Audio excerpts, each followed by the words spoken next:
Hey everyone, welcome back to the Neo Marketing Podcast. On this episode, we're going to talk about business startup financing options, and Jennifer Seaton from the Ad Club stops by to give us some information about what they're up to at the AAF.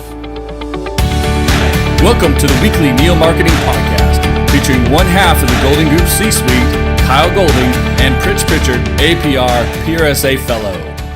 Hey Pritch, how's it going today? Doing great. We're going to talk about something that every startup needs to know, right? It's true, and there's a lot of confusion, and it's something that's essential, and people get a little glassy-eyed about it. It's financing.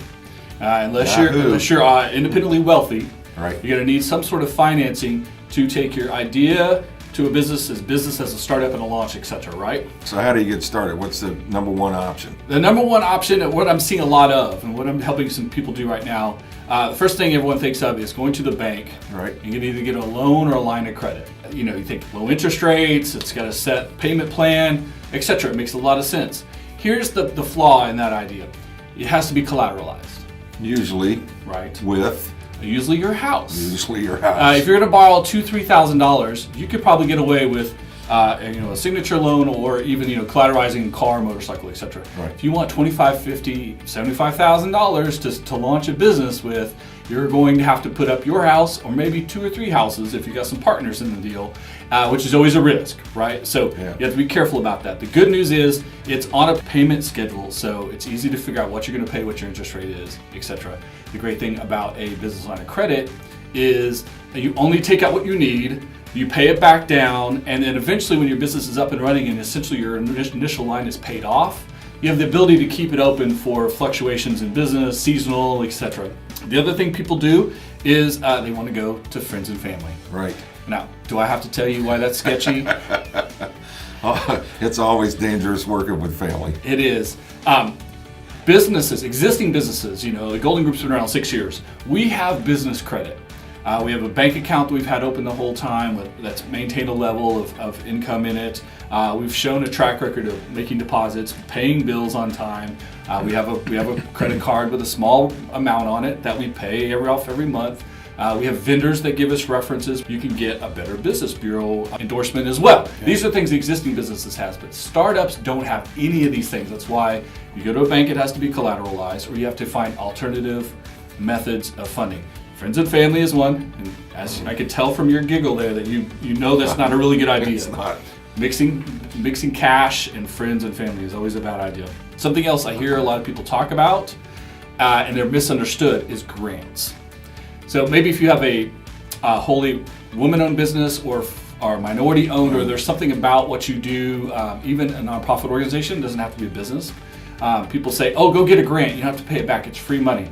Yes and no.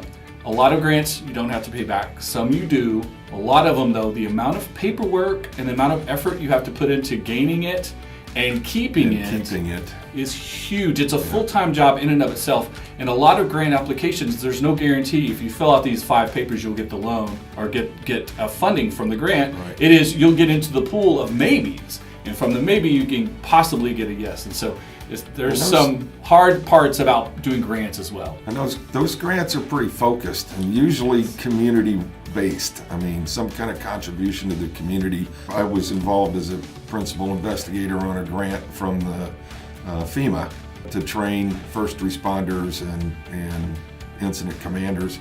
We worked almost a year on that proposal. Right. So it's tough. We did a proposal, an RFP for the city of Philadelphia through Felicity for their Smart Cities initiative. It was a ton of work, and we were up against some big players. We still don't know what happened. And if we don't get it, then the whole thing was for nothing. Well, you put a lot of sweat equity into it for sure. The other thing people hear a lot and they don't really understand are venture capital and angel venture capital or angel VC. So tell me the difference between an angel and a venture capitalist. So venture capital, of course, they're going to want to invest a certain amount of money on certain terms, repayment schedule, and then a percentage of ownership in the business. Angel investors are in a similar vein. They're going to structure their deal similarly, but they're probably going to take less percentages or have a slower payback repayment plan because they actually want your business to succeed, whether they like you personally, they like the product or service, or they simply want to do something good in their community, stimulate job growth, etc. Angel venture capitalists, the difference is their motivation. And if you find someone who's an angel who wants to do it because they like you, obviously they're going to give you better terms than someone who you do a straight business deal with. Right.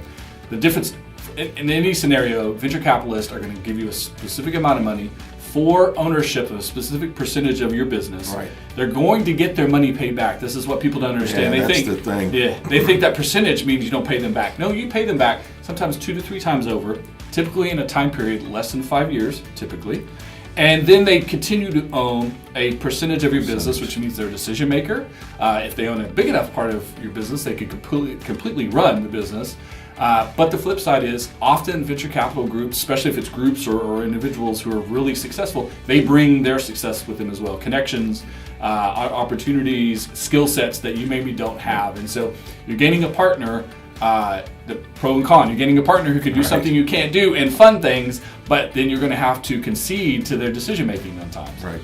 The other thing that a lot of small businesses and startups look at are starting in a co-working space, maybe trying to get into an incubator or an accelerator. Yeah, and so what's the difference between the accelerator and the incubator? So, they sound pretty similar. They do sound very similar, and on paper they are very similar, and it literally is how much investment, time, money, effort that is being invested by the organization, whether it's the accelerator or an incubator, versus what they get and expect in return. So a lot of, and it's also where your business is as well. A lot of incubators are ideas trying to become businesses, or businesses that haven't even launched, pre-launch, pre-revenue, etc. And you're sort of working in a free or low-cost scenario and getting mentoring from the people running the accelerator. Again, and for some sort of return, often a percentage of your business. Or a promise to pay back at a certain level if your business succeeds. There's a lot of different structures to incubators, but it is a pseudo-casual scenario. They're hoping you succeed, but they know that you're not really a business yet. Accelerators work with startups who are real. Maybe pre-revenue, but they're a real organization with real structure, and they are trying to do things. An accelerator is going to actually invest some cash, some expertise, office space, etc. They're going to expect a return, whether that's a percentage of your business, a cash payout, or something like that. They're going to be involved with you for a while. Most accelerators and incubators have a time period that you can be in their space, utilizing their assets, and at some point you will graduate. Doesn't mean you sever your relationship with them, but you sort of move out of the way for another business to come in and take advantage of those situations. So incubators for the startup, the real baby startup. Yeah, very much. Accelerator is one that's got up on its feet and is walking, but probably in their first year, or in a need to seriously grow or get some cash flow in ways that they weren't getting otherwise. Yeah. And then you have co-working space or collaborative spaces like we work out of here at 3810 Project. That is a very casual, it's not quite an incubator, but it's set up for small business owners to be around each other, to help each other and collaborate without a formal structure. The 1219 creative project that we did for the last few years before this was as close to an incubator as you can get without making people sign contracts as an incubator. Right. But we were actively finding ways to help each other's businesses, collaborating with each other, working on projects together, hiring each other back and forth. So it was almost an incubator. This space is a lot less formal, but more informal of an incubator type thought process space with the offices, the co-working, and then the joint communal spaces, the event room and the warehouse, the big 35,000 square foot warehouse, which is amazing. Nice. So these are all the options that you have, but no matter what you decide, whether you want to go to a bank, you borrow money from friends, you go to venture capital, whether you go to an accelerator or an incubator, everyone's going to start with the first question. Do you know what that question is? The first question is, where's your business plan? Absolutely. You can't do anything without a business plan. If you have an idea that you want to develop into a business, the business plan helps you build that structure. Absolutely. Business that it's your research. Yeah. Yeah. And in a business that you can actually formulate into something that can succeed, Right. Business plan. Business plan. So step one is do your research, do your positioning, and write a business plan. It doesn't have to be the world's greatest business plan or the most formal, but it has to be written down. It has to be something that someone can look at and decide if you're on the right track, if you've put your ducks in a row, or if maybe you're a lunatic who's never going to make anything successful out of this scenario, and ways they can help you, not just infusing cash, but inserting things along the way, skills, opportunities, etc., to take your organization from idea to a startup to an existing real business. How important is the market analysis piece of the business plan? It's huge. Everyone wants to start a business, but they have a better idea, a better mousetrap. And then, of course, they follow it up with, I'll do it better. I'll hustle. I'll work hard. I'll put my effort in. I'm really talented. I'm really smart. Great. Every small business owner, every startup thinks that and plans that. Right. So you have to find opportunities in the market.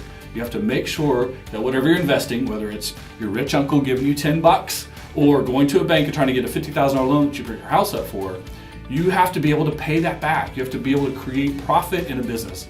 If you can't create profit, it's not a business, it's a hobby. And right. If it's a hobby or something that you're not going to be profitable at a scale that you can pay back this debt, you should not take on the debt. Right. So if you don't understand what your debt to profit potential is, which is your market analysis, how much money is out there and how much you can get of it, it doesn't matter if you have 98% of market share if the market is only $100,000 a year and you need it to be $1 million a year. Right, exactly. So that's the first place you start is there enough money for me to get my sliver of it in order to operate my business, be profitable, and pay back my debt? If you can't do those things, you should not do it because it will fail and you'll end up owing all that money back. And you'll be in trouble. You'll Absolutely. be in bad trouble. Speaking about being in trouble, some folks reach for their wallet and try and use credit cards to get businesses off the ground.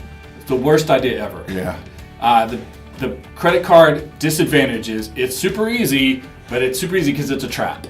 Right. Higher interest rates. Yeah. It's a revolving interest. There is no set payment plan. There is no end date on a credit card. When your credit payment is $50 and you make a $50 credit card payment, you're paying interest only. Maybe. You're not touching the principal. Right. Even if you put $100 on a $50 payment, you're still paying all interest first and then the principal. Knocking off principal on a credit card is the hardest debt you can actually ever take on. So the last debt you should ever take on, and I would never recommend taking on debt on a credit card on anything that you can't absolutely 100% pay back within 30 to 60 days. Yeah. Not, I hope I sell something to pay this credit card back, but my payment from my vendor or my client is on the way and it will be here in 10 days. I can put this on a credit card today until that comes through and then pay it off. And then pay it off right away. Absolutely. Yeah, and credit cards can hurt your credit rating pretty big time. Fast, too. Fast. It doesn't take but a couple of skip payments or late payments in a year. Yep. Your credit history goes down with you, and it is 10 times harder to rebuild it than it was to begin with. And I don't know that folks understand if you're carrying a real high balance on your credit card. Your debt to credit ratio. It'll kill you. Yes, debt to credit ratio is huge. Once you get up too far, and this is the other thing too, people open a credit card to pay off their credit card, rob Peter to pay Paul. Right. Once you get your debt to credit ratio too high, you can't open that next credit card. You definitely can't get a loan at the bank because you're a bad risk and you are in trouble. Absolutely. So speaking of in trouble, yes, there's a lot of folks out here right now today, February 15th, who are in trouble because they failed on life. Oh, they missed it. Did you do the right thing, Pritch? You've been married for a while, right? Absolutely. So you know how to do this, Almost a quarter of a century. There you go. My gosh. Yeah, no, I got it. Right? Yeah. I did a good job as well myself. Everyone, it's special guest time on the Neo Marketing Podcast. Today I have Jennifer Seaton, the president of Club OKC. How's it going, Jennifer? Hey, I'm good. Thanks for having me. How you been? I haven't seen you in a while. Good, yes. I seem to have done some 10 years. So 10 years at United Way and 10 years at Greater Oklahoma City Chamber. And now I'm into my tenure at Staple Gun, our creative agency. Very nice. I know a lot of people over at Staple Gun. You work with some very creative people. Yes, we do. It's nice. And we're all in-house and we're always doing something fun. Right. So tell the folks who may not know about Club. Yes, so Club is also, it's AAF, so it's American Advertising Federation. And so there's only one ad club in Oklahoma, and that's the Oklahoma City Ad Club. I did AAF in college. Yes. I did the student competition in college. Yes. And of course, way back when I was in college, we were still using videotape, as in 3/4 inch videotape, when one of the most memorable things in my life, I'll never forget, at the AAF competition, because I was the video guy on the team, the tape machine my tape of my commercial for Saturn Cars that we did that year. And it was an amazing experience getting to be around that as a college student, and then as a professional. I've been a member at Club in the past, and so it's a great professional organization. You guys have monthly meetings and special events, right? So what's coming up for Club? Well, and there is, speaking of the student chapters, we have really strong student chapters. So OU, OSU, UCO, they get great experience as college students, and I'm sure you did. You had to think on your feet, right? Right. We did. We had to literally describe the commercial that we had, and we actually, in our judging packet, they told us that our failing was not having a backup tape. Oh my gosh. There you our go. lesson learned. You do. I bet you don't forget that from now on. Right. But yes, there's a huge Addie Gala coming up on February 24th. You can't enter anymore because we already judged about 1,000 entries, which is huge. So we have a very successful Addie's Gala in comparison to other states. But people could attend, see who wins, see who's in the mix, right? Yes. It's professional and student categories, right? Correct, yeah. So this year we're doing things a little bit different. We are focusing on the creative. In the past, we had also given some awards out, like the Young Professional of the Year and the Silver Medal Award. We are going to have an awards banquet for the awards and focus on the creativity on February 24th at the Chevy Bricktown Event Center. Tickets are still available. Very nice. It's always a great party. Yes. No one knows how to party better than marketing and advertising people. I'm telling you, it's a show for sure. Communication pros know how to get down. So people know right now if they've won, they just don't know if they got a gold or a silver or a bronze. So it's that, and that's always a secret until that night. And then you have a monthly meeting on a regular basis as well.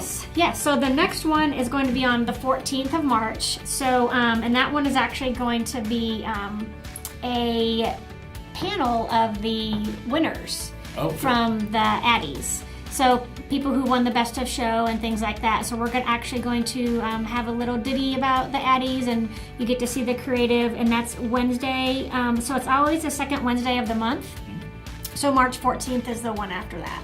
Very nice. So the goal of our programming is to really cover all of the interests of our members. So a lot of times we have copywriters, we have designers, we have sales, we have community developers and things like that. So we really want to kind of cover the gamut with our programming. But you don't have to be a member to attend an event, right? No. And you don't have to be a member to come to the program meetings as well. Right. And if someone wanted to become a member or just learn more about our local chapter, OKCAdClub.com. There you go. So on there you'll see our board members. So I'm really proud of our members and all of our board. We have about 150 members right now, which is a pretty large organization. And I think the reason is because not only networking, but programming and just making those connections with each other and really learning something. You know, when you take 2 hours, by the time you get there and you eat, and it's 2 hours out of the office, you really want to tell your boss what you learned and you want to share about it. That's the point of professional organizations, right? Exactly. Is to get better as professionals. Yes. How long have you been a member of AdClub? Have you been involved? Yeah, I've been involved for about 10 years. Sometimes on the board and sometimes not. I was actually a member when I worked at United Way, so maybe it's been longer. Anyways, and we did a campaign called This Is Real Life, and it won the Low Runkle. Usually every year we give out an award for a nonprofit that does an ad campaign that is very influential. So that was really fun. And so you do not have to be in the advertising industry, for example. We have a lot of corporate members like Susan Harkness, who's a past president, and she's with OG&E. And also nonprofits like United Way. So, At the end of the day, business needs to communicate, right? Yes. And the better they communicate, the better they'll be at business. Yes. It's a nice marriage of professionalism. Right. Very nice. So there you go, folks. The Oklahoma City Ad Club AAF chapter for the state of Oklahoma. Yes. We have Jennifer Seaton, the president, here today, talk to us about all the stuff that they're up to. Go check them out on OKCAdClub.com. There it is. And back to the Neo Marketing Podcast. Sometimes being the spouse of an entrepreneur and a small business person is really hard. Yeah. So thank you, honey. You do a good job. I take care of her when I can. Hopefully you guys did a good job with Valentine's Day. We did. Hope you guys had a great week and had some interesting conversation from this topic. If you want to know more, hit us in the comments, hit us up on social media, and make sure you tune in next week to the Neo Marketing Podcast. Good luck. Ciao.